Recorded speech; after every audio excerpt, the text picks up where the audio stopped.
Dunia digital telah menjadi ruang baru yang sangat luas, di mana setiap orang memiliki kesempatan untuk menyuarakan pendapat, berbagi cerita, dan mengekspresikan diri tanpa batasan ruang dan waktu. Dengan hanya beberapa sentuhan jari, kita bisa terhubung dengan siapa saja, di mana saja, dan kapan saja. Namun, di balik kemudahan dan kebebasan ini, ada sisi gelap yang sering kali luput dari perhatian.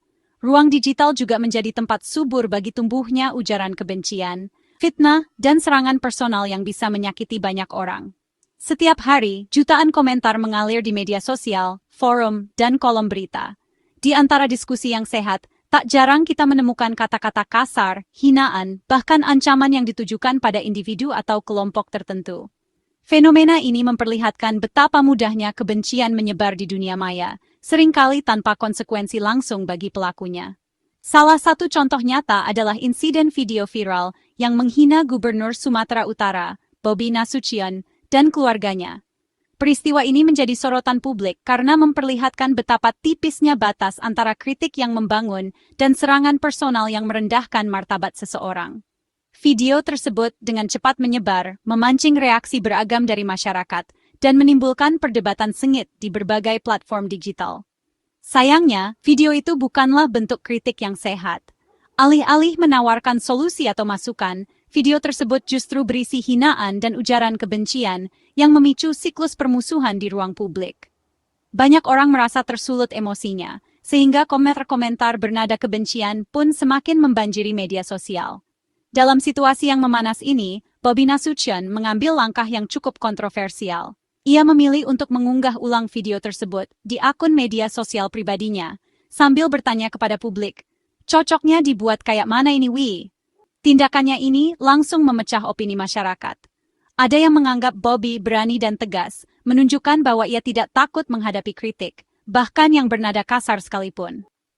Namun, tidak sedikit pula yang khawatir bahwa langkah tersebut justru memperluas jangkauan kebencian.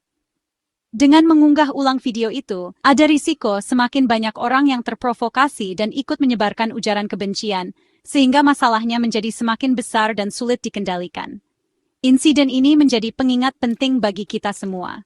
Di era digital, setiap tindakan dan respons kita di dunia maya bisa berdampak luas, baik positif maupun negatif. Kita perlu merenungkan, bagaimana seharusnya kita merespons serangan verbal atau ujaran kebencian di ruang digital. Apakah dengan membalas, atau justru menahan diri dan mencari solusi yang lebih bijak? Mungkin, sudah saatnya kita membangun budaya digital yang lebih sehat, di mana kritik disampaikan dengan etika, dan perbedaan pendapat tidak berubah menjadi permusuhan. Karena pada akhirnya, ruang digital adalah cerminan dari masyarakat kita sendiri. Apakah kita ingin mengisinya dengan kebencian, atau dengan saling menghargai? Sengketa 4 pulau di perbatasan Aceh dan Sumatera Utara telah menjadi sumber ketegangan yang mendalam di antara kedua wilayah ini. Persoalan ini bukan sekadar perdebatan administratif, melainkan telah menyentuh akar emosi dan identitas masyarakat setempat. Pulau-pulau yang diperebutkan ini memiliki nilai strategis, ekonomi, dan sejarah yang penting bagi warga Aceh maupun Sumatera Utara. Tak heran jika keputusan pemerintah pusat yang menetapkan keempat pulau tersebut masuk ke wilayah Sumatera Utara langsung memicu reaksi keras dari masyarakat Aceh, yang merasa wilayah dan hak mereka diabaikan begitu saja. Protes pun bermunculan di berbagai sudut Aceh. Warga turun ke jalan, membawa spanduk meneriakkan tuntutan agar pemerintah pusat meninjau ulang keputusan tersebut. Demonstrasi ini bukan hanya sekadar aksi spontan, melainkan bentuk kekecewaan yang telah lama terpendam. Banyak warga merasa bahwa suara mereka tidak didengar, dan keputusan diambil tanpa mempertimbangkan aspirasi masyarakat lokal yang selama ini menjaga dan merawat pulau-pulau tersebut. Di tengah memanasnya situasi, Bobi Nasution, Wali Kota Medan, mengusulkan solusi pengelolaan bersama sebagai jalan tengah. Namun, niat baik ini justru menimbulkan kecurigaan di sebagian kalangan. Ada yang menilai langkah tersebut hanyalah strategi politik untuk meredam gejolak, bukan solusi nyata yang berpihak pada masyarakat. Perdebatan pun semakin tajam, baik di ruang publik maupun media sosial. Sengketa wilayah seperti ini memang tidak hanya soal batas di atas peta. Lebih dari itu, ini adalah soal identitas, harga diri, dan rasa memiliki yang telah terbangun selama bertahun-tahun. Bagi masyarakat Aceh dan Sumatera Utara, pulau-pulau tersebut adalah bagian dari sejarah dan warisan budaya yang tak ternilai. Dalam situasi yang penuh emosi seperti ini, setiap pernyataan pejabat, baik dari pusat maupun daerah, sangat mudah disalahartikan dan memicu reaksi berantai. Media pun ikut memperbesar isu, membuat suasana semakin panas dan penuh ketidakpastian. Pria dalam video viral yang beredar luas di media sosial adalah salah satu dari sekian banyak warga yang merasa haknya dirampas. Ia meluapkan kemarahan secara personal, mewakili suara hati masyarakat yang merasa terpinggirkan. Kisah ini menjadi gambaran nyata betapa persoalan batas wilayah bisa memicu konflik sosial yang lebih luas jika tidak segera diselesaikan dengan bijak. Bobby memilih merespons hinaan secara terbuka, mengunggah ulang video ke media sosial. Tindakannya mengundang ribuan komentar, memperluas masalah ke ranah publik. Di satu sisi, ini bisa dilihat sebagai transparansi dan upaya melibatkan publik. Namun risikonya besar bisa memicu perundungan massal dan memperkeruh suasana. Sebagai pemimpin, Bobby dihadapkan pada dilema antara menegakkan batas dan meredam konflik. Isu personal berubah jadi tontonan massal, memperdebatkan etika pemimpin dalam menghadapi kebencian. Apakah ini langkah cerdas atau justru memperburuk situasi? Perdebatan pun terus bergulir. Ujaran kebencian bukan sekadar kata-kata, ia meninggalkan luka psikologis mendalam. Kata-kata yang penuh kebencian bisa menancap di hati dan pikiran, membekas jauh lebih lama daripada luka fisik. Seringkali, korban tidak hanya merasa tersinggung, tapi juga kehilangan rasa aman dan kepercayaan diri. Luka ini tak terlihat, namun dampaknya nyata, memengaruhi cara seseorang memandang dirinya sendiri dan dunia di sekitarnya. Korban bisa merasa terhina, cemas, bahkan depresi, apalagi jika serangan menyasar keluarga. Tekanan mental ini bisa membuat seseorang menarik diri dari lingkungan sosial, merasa terisolasi, dan sulit untuk percaya pada orang lain.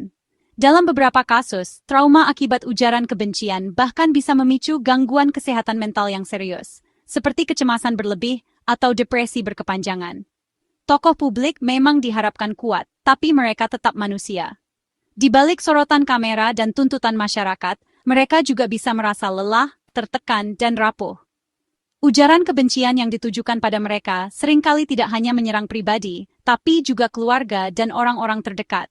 Tekanan ini bisa membuat mereka merasa sendirian, meski dikelilingi banyak orang. Jika dibiarkan, kebencian meracuni iklim sosial, memecah masyarakat, dan mematikan dialog sehat. Ketegangan di ruang publik meningkat, kepercayaan antar warga menurun, dan perbedaan pendapat berubah menjadi permusuhan. Masyarakat yang terpecah sulit untuk bekerja sama, dan akhirnya solusi atas masalah bersama pun semakin jauh dari jangkauan. Polarisasi tajam membuat lawan jadi musuh, bukan sekadar berbeda pendapat. Setiap perbedaan dianggap ancaman, bukan peluang untuk belajar dan berkembang. Akibatnya, ruang diskusi menjadi sempit, dan masyarakat kehilangan kemampuan untuk saling mendengarkan. Demokrasi butuh ruang publik yang aman untuk kritik, bukan intimidasi. Hanya dengan rasa aman, setiap orang berani menyuarakan pendapat tanpa takut diserang atau dihakimi. Ruang publik yang sehat adalah fondasi demokrasi yang kuat, tempat perbedaan dihargai dan solusi dicari bersama. Jika kebencian dibiarkan, hanya suara ekstrem yang tersisa. Orang-orang yang moderat dan rasional memilih diam, karena takut menjadi sasaran berikutnya. Akhirnya, ruang publik dipenuhi teriakan bukan percakapan. Ini berbahaya, karena partisipasi publik yang sehat bisa mati, digantikan emosi massa. Ketika suara-suara bijak menghilang, keputusan diambil berdasarkan kemarahan, bukan pertimbangan matang. Luka yang tak terlihat ini, jika dibiarkan, bisa menghancurkan masa depan demokrasi kita. Etika digital adalah tanggung jawab semua, bukan hanya pemerintah atau platform. Anonimitas di dunia maya sering membuat orang lupa empati dan mudah melontarkan kata-kata kasar. Sebelum mengetik, tanyakan apakah ini membangun. Apakah saya berani mengatakannya langsung? Kritik yang baik fokus pada kebijakan, bukan pribadi. Ujaran kebencian menyerang identitas, bukan argumen. Memahami perbedaan ini, menjaga diskusi tetap produktif. Budaya digital yang beretika memperkuat demokrasi dan mendorong partisipasi. Tugas kita bersama menjadikan ruang digital tempat bertukar pikiran, bukan saling melukai. Tokoh publik selalu jadi sorotan dan sasaran kritik. Respons mereka jadi teladan tenang, tidak terpancing emosi dan fokus pada substansi. Klarifikasi dan edukasi lebih baik daripada membalas hinaan. Jika perlu, jalur hukum bisa ditempuh secara elegan tanpa sensasi. Tidak semua serangan perlu direspons, mengabaikan kadang lebih efektif. Dengan tidak memberi panggung pada pembenci, siklus kebencian bisa diputus. Prioritas utama melayani masyarakat, bukan meladeni kebencian. Masyarakat umum juga sering jadi sasaran atau saksi ujaran kebencian. Jika jadi target, jangan langsung bereaksi. Tenangkan diri, evaluasi situasi. Gunakan fitur hapus, blokir, atau laporkan untuk melindungi diri. Ini bukan kelemahan, tapi langkah cerdas menjaga kesehatan mental. Jika jadi saksi, jangan ikut memperkeruh suasana. Laporkan atau alihkan diskusi ke hal positif. Satu suara menenangkan bisa meredakan ketegangan. Bangun dan sebarkan konten positif untuk menenggelamkan kebencian. Ruang digital adalah cerminan konten yang kita isi bersama. Jawaban jangka panjang atas polarisasi adalah dialog positif. Dialog bukan berarti selalu setuju, tapi mendengarkan dengan empati dan memisahkan pribadi dari gagasan. Kritik tajam bisa disampaikan tanpa menghina. Ubah kebiasaan komunikasi, ajukan pertanyaan, gunakan perspektif pribadi, hindari generalisasi. Dialog sehat membuka ruang pertukaran ide, bukan konflik. Tanggung jawab membangun budaya dialog ada di semua pihak, pemimpin, media, dan masyarakat. Pemimpin bisa membuka forum diskusi, media mengangkat kisah kolaborasi. Kita bisa mulai dari hal kecil, merespons perbedaan dengan rasa ingin tahu, bukan amarah. Kasus Bobi Nasution adalah pelajaran penting di era digital. Tantangannya mengelola isu sensitif, merespons agresi verbal, dan menavigasi emosi di media sosial. Tidak ada solusi instan, membalas kebencian hanya memperpanjang siklus destruktif. Jalan bijak, kesabaran, edukasi, dan dialog. Ruang digital harus jadi tempat kritik tajam tapi santun, bukan arena kebencian. Semua pihak, pemerintah, platform pengguna, harus berkomitmen pada etika. Mari ubah energi konflik jadi kolaborasi. Membangun masa depan digital yang lebih cerdas dan beradab.